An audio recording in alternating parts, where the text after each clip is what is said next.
Segundo video. Bueno, en este video voy a explicar rapidito algunos conceptos. El primer concepto que explico es el concepto de flujo de genes. Bien, el flujo de genes es el traspaso de alelos de una población a otra por inmigración o emigración de individuos. Es decir, yo tengo dos poblaciones bien diferenciadas en dos espacios geográficos bien diferenciados, ¿no? Esta población se reproducen entre sí, adaptándose cada vez más a este ambiente, ¿no?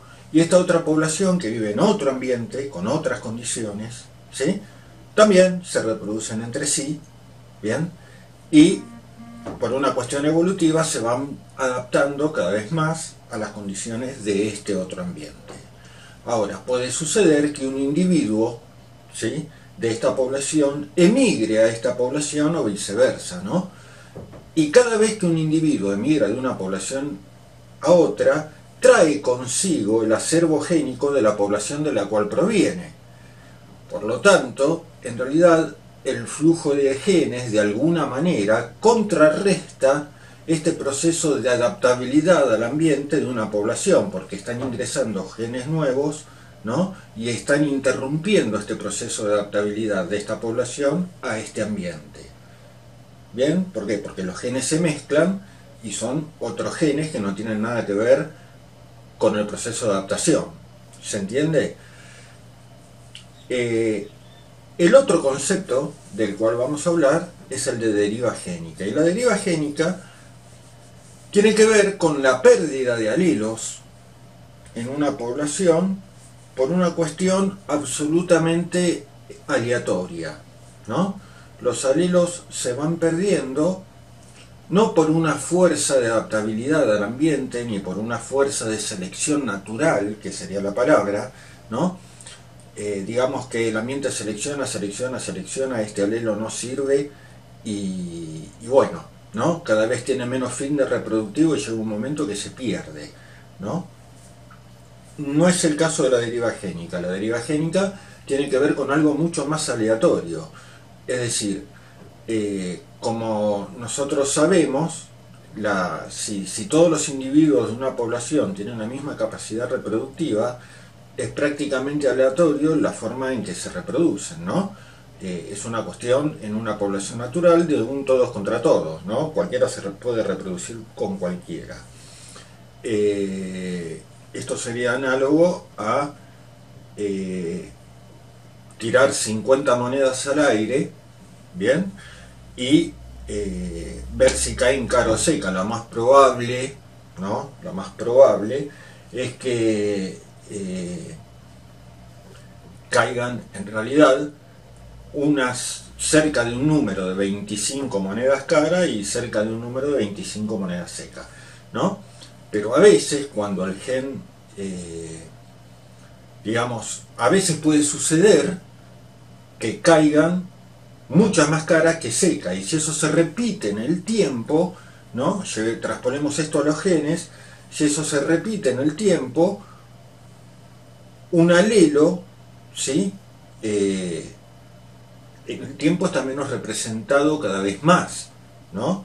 Si cada vez que una población se reproduce, ¿bien?, ese alelo no es transmitido a la progenie, porque sabemos que de los alelos del padre pasa la mitad y de los alelos de la madre pasa la mitad. Si por una cuestión azarosa ese alelo justo no es transmitido a la progenie, por una cuestión del azar, ¿no? Porque en realidad cuando nosotros formamos los espermatozoides o los óvulos es como si tiráramos una moneda al aire y cayera cara o seca. O le paso un alelo de los que tengo, le paso el otro, no le paso los dos, ¿no? Y si sucede que un determinado alelo, por una cuestión azarosa, cada vez que mi biología tira la moneda, ¿sí?, y ese alelo no pasa a la progenie, entonces hay una deriva génica, decimos. Ese alelo está cada vez menos representado en la población y es probable, o podría pasar, mejor dicho, que desaparezca de la población por una cuestión del azar. Eso es deriva génica. El otro efecto es el efecto fundador. El efecto fundador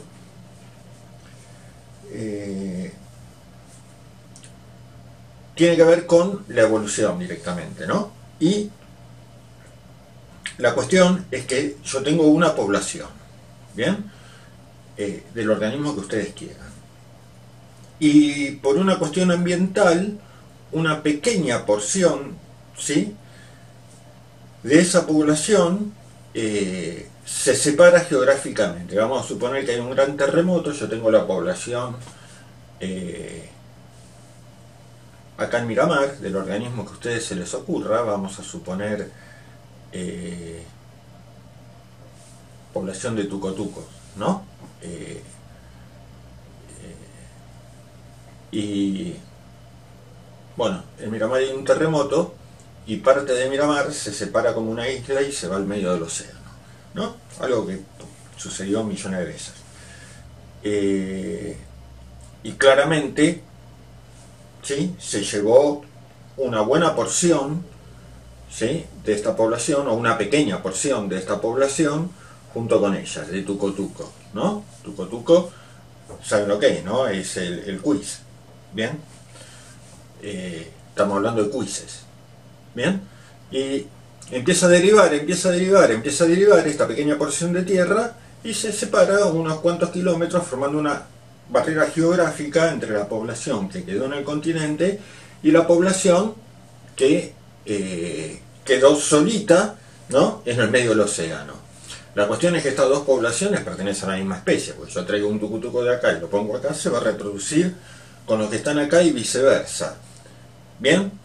Pero no va a haber ni inmigración ni emigración. Entonces, con el paso del tiempo, esa población que se fue al medio del océano va a ir adaptándose cada vez más a las condiciones en las cuales se está viviendo, y va a llegar un momento que va a tener una barrera reproductiva entre esta población y esta población, con lo cual se formó una buena especie. Ese proceso se llama especiación. ¿Bien? Que puede suceder o no. Se llama precisamente efecto fundador porque puede fundar una nueva especie.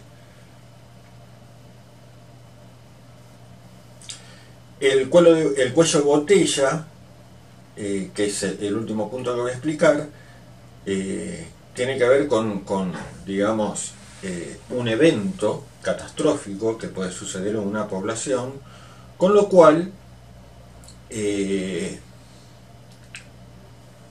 acervo génico, es decir, la enorme cantidad de alelos que tiene la población diferentes para diferentes características, ¿no?, se ve reducida por un desastre, ¿no?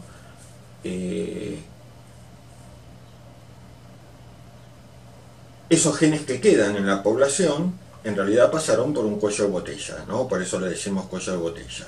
Es decir, yo tengo el pico de una botella, ¿no? Y vamos a imaginar que tengo la población acá arriba. Entonces, tiro la población y únicamente se van a salvar los genes que pasen por el agujerito del cuello de botella. ¿Bien? Esa es la idea del cuello de botella. El resto de la población va a perecer, por lo tanto lo que quedó adentro de la botella va a tener una representación alélica mucho menor que la población original, ¿no? Porque se salvaron mucho menos individuos, ¿no? Cuando una población pasa por un cuello de botella, se resiente su capacidad de adaptabilidad. Nada, a eso nos referimos con cuello de botella. Y creo que acá estábamos. Sí. Este fue el video 2, ahora vamos al video 3 con equilibrio de Hardy-Weymer.